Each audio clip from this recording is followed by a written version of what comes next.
नमस्कार, आपका स्वागत है। दोस्तों, ईश्वर का वास तो हम सभी के हृदय में होता है। ईश्वर सृष्टि के कण कण में वास करते हैं।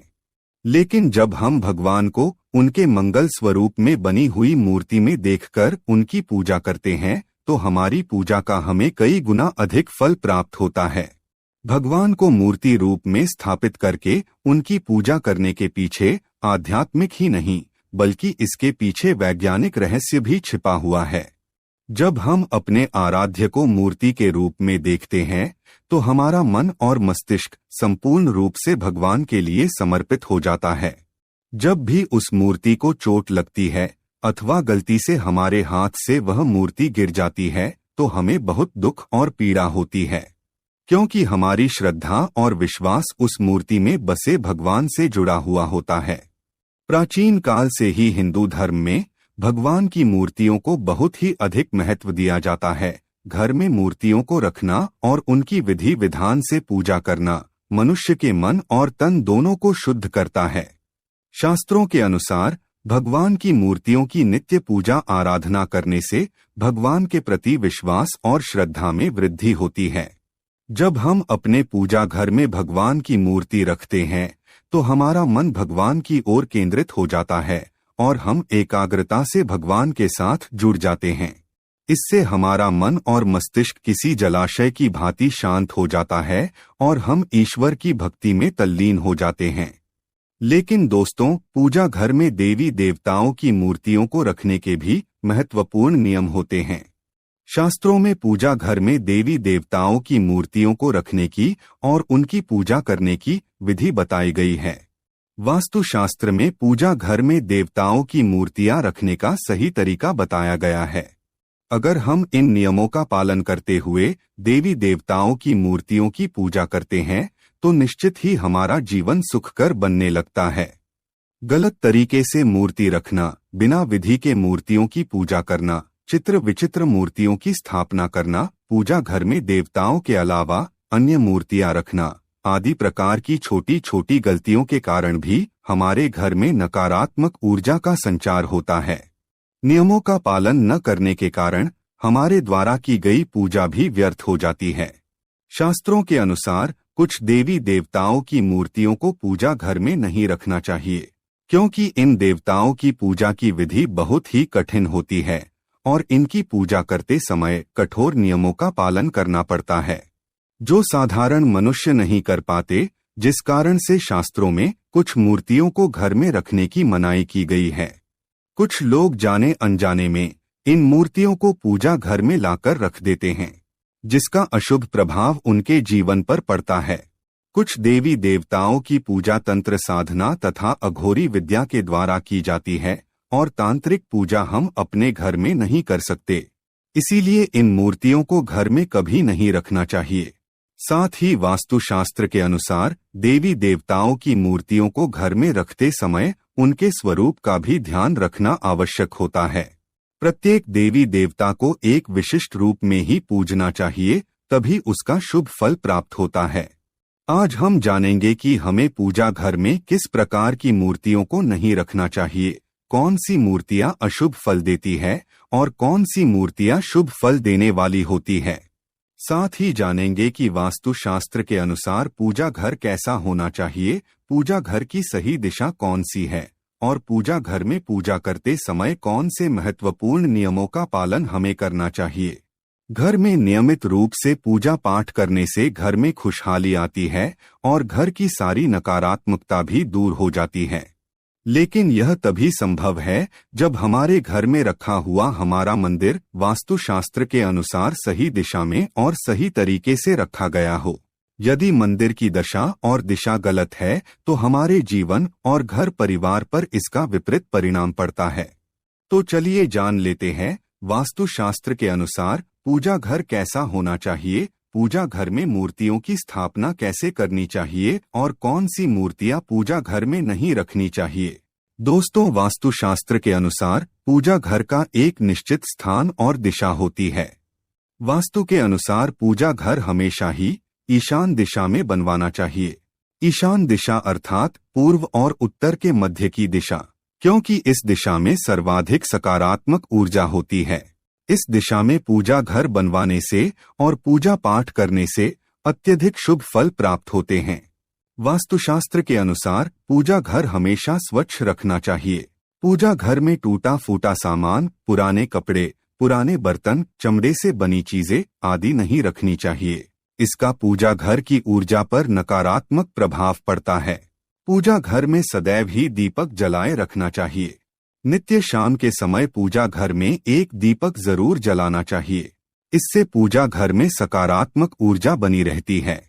जिस स्थान पर पूजा घर होता है उस स्थान पर बिना स्नान किए नहीं जाना चाहिए और मंदिर को बिना स्नान किए कभी स्पर्श नहीं करना चाहिए। चंद्र ग्रहण और सूर्य ग्रहण के समय मंदिर को किसी वस्त्र से ढक कर रखना चाहिए। इससे पूजा घर की पवित्रता बनी रहती है।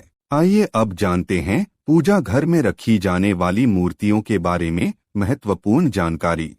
सबसे पहली है गणेश जी की मूर्ति। पुराणों में भगवान गणेश जी को प्रथम पूज्य माना जाता है। किसी भी कार्य की शुरुआत करने से पहले भगवान गणेश जी की पूजा की जाती है। पूजा घर में गणेश जी की एक ही मूर्ति रखनी चाहिए। एक से ज्यादा गणेश जी की मूर्ति नहीं रखनी चाहिए। वास्तुशास्त्र के अनुसार गणेश जी को मां लक्ष्मी के बाईं ओर रखना चाहिए और मां सरस्वती को देवी लक्ष्मी के दाहिनी ओर रखना चाहिए। जिस स्थान पर मां लक्ष्मी, गणेश जी और मां सरस्वती की ऐसी तस्वीर अथवा मूर्ति होती है उस स्थान पर कभी अज्ञानता, दरिद्रता और संकट नहीं ठहरते हैं। ध्यान रहे गणेश जी की मूर्ति प्लास्टर ऑफ पेरिस से बनी हुई ना हो। गणेश जी की खड़ी हुई अथवा नाचते हुए गणपति की मूर्ति नहीं रखनी चाहिए। गणेश जी की विराजमान अवस्था में आशीर्वाद देती हुई मुद्रा में मूर्ति रखना शुभ होता है। दोस्तों, माता लक्ष्मी की मूर्ति घर में होना बहुत ही आवश्यक होता है। मां लक्ष्मी धन संपत्ति और सुख समृद्धि प्रदान करती है। जिस स्थान पर उनका वास होता है उस स्थान पर कभी दरिद्रता नहीं आती है। इसीलिए पूजा घर में मां लक्ष्मी की मूर्ति जरूर होनी चाहिए। लेकिन मां लक्ष्मी की मूर्ति रखते समय शास्त्रों के नियमों का पालन करना अत्यंत आवश्यक होता है। वास्तुशास्त्र के अनुसार पूजा घर में मां लक्ष्मी की मूर्ति सदैव ही बैठी हुई अवस्था में होनी चाहिए। पूजा घर में कभी भी मां लक्ष्मी की खड़ी हुई मूर्ति नहीं रखनी चाहिए। मां लक्ष्मी की आप कमल पर विराजमान वाली मूर्ति जरूर लेकर आएं। अगर आप मां लक्ष्मी की मूर्ति की दोनों ओर हाथी की मूर्ति रख देते हैं तो यह अत्यंत शुभ फल प्रदान करता है।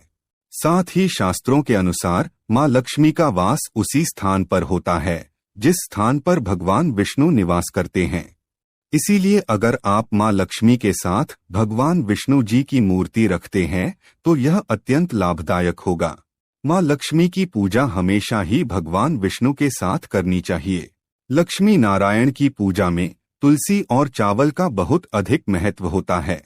लक्ष्मी नारायण की पूजा में टूटे हुए चावल का प्रयोग कभी नहीं करना चाहिए। चावल साबुत होने चाहिए, जिन्हें शास्त्रों में अक्षत कहा जाता है। तीसरी है हनुमान जी की मूर्ति।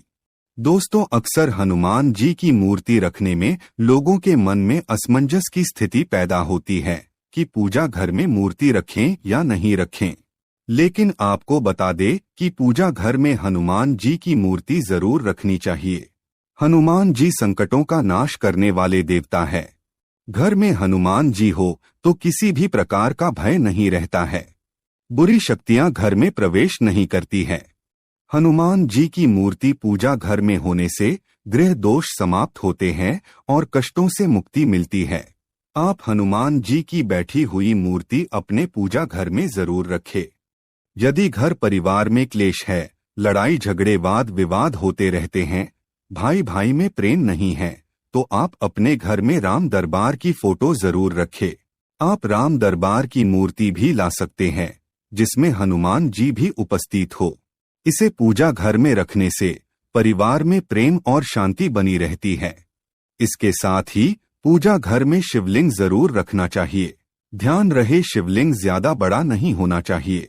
शिवलिंग रखते समय यह बात ध्यान में रखें, अगर आप नित्य शिवलिंग को जल चढ़ा सकते हैं तभी शिवलिंग घर में रखें।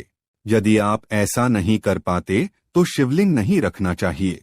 शिवलिंग को रोज जल से और दूध से अभिषेक करना अनिवार्य होता है। अगर आप शिवलिंग नहीं रख सकते तो आप भगवान शिव, मां पार्वती और गणेश जी की एक मूर्ति अपने पूजा घर में जरूर रखें। इससे संपूर्ण परिवार में खुशहाली बनी रहती है। अब जानते हैं वास्तुशास्त्र के अनुसार कौन सी मूर्तियों को एक साथ रखना चाहिए और कौन सी मूर्तियों को नहीं। वास्तुशास्त्र के अनुसार पूजा घर में भगवान श्री कृष्ण और राधा रानी की मूर्ति एक साथ रखनी चाहिए। इससे पति पत्नी में प्रेम और अटूट विश्वास बना रहता है। राधा जी और श्री कृष्ण का जोड़ा प्रेम की अनूठी मिसाल माना जाता है। दोनों की संयुक्त मूर्ति रखने से ग्रह कलेश दूर होते हैं और धन धान्य में वृद्धि होती है। वास्तुशास्त्र के अनुसार शिवलिंग और भगवान विष्णु की मूर्ति एक साथ नहीं रखनी चाहिए, क्योंकि दोनों की पूजा पद्धति में थोड़ी विविधता है। भगवान शिव पर तुलसी पत्र नहीं चढ़ाए जाते और भगवान विष्णु तुलसी पत्र के बिना किसी भी प्रकार का भोग स्वीकार नहीं करते। इसीलिए श्री हरि विष्णु और देवादि देव महादेव की मूर्तियां एक साथ नहीं रखनी चाहिए। आप अपने घर में किसी अन्य स्थान पर ब्रह्मा, विष्णु और महेश की तस्वीर लगा सकते हैं, लेकिन पूजा घर में इन तीनों की मूर्तियां एक साथ नहीं रखनी चाहिए। शास्त्रों के अनुसार पूजा घर में ब्रह्मदेव की मूर्ति रखना वर्जित है। वास्तुशास्त्र के अनुसार पति और पत्नी के कमरे में हनुमान जी की तस्वीर अथवा मूर्ति रखना वर्जित है। अगर कोई व्यक्ति अविवाहित है तो वह अपने रूम में हनुमान जी की मूर्ति रख सकता है, लेकिन विवाह के बाद हनुमान जी की तस्वीर नहीं लगानी चाहिए। हनुमान जी ब्रह्मचारी है, उन्हें ऐसे स्थान पर नहीं रखना चाहिए जिस स्थान पर प्रतिक्रिया की जाती हो। पति पत्नी को अपने कमरे में श्री कृष्ण और राधा जी की तस्वीर लगानी चाहिए। वास्तुशास्त्र के अनुसार पूजा घर में कभी भी मृत परिजनों की तस्वीर नहीं रखनी चाहिए। हमारे मृत परिजन भगवान नहीं है, उनकी पूजा रोज करना अशुभ माना जाता है। मृत परिजनों की पूजा केवल पितृपक्ष में ही करनी चाहिए। पूजा घर में मृत परिजनों की अथवा अन्य साधु संतों की तस्वीर भी नहीं लगानी चाहिए। पूजा घर का स्थान केवल आपके आराध्य का होता है। आपको केवल उनको ही सर्वोच्च स्थान देना चाहिए।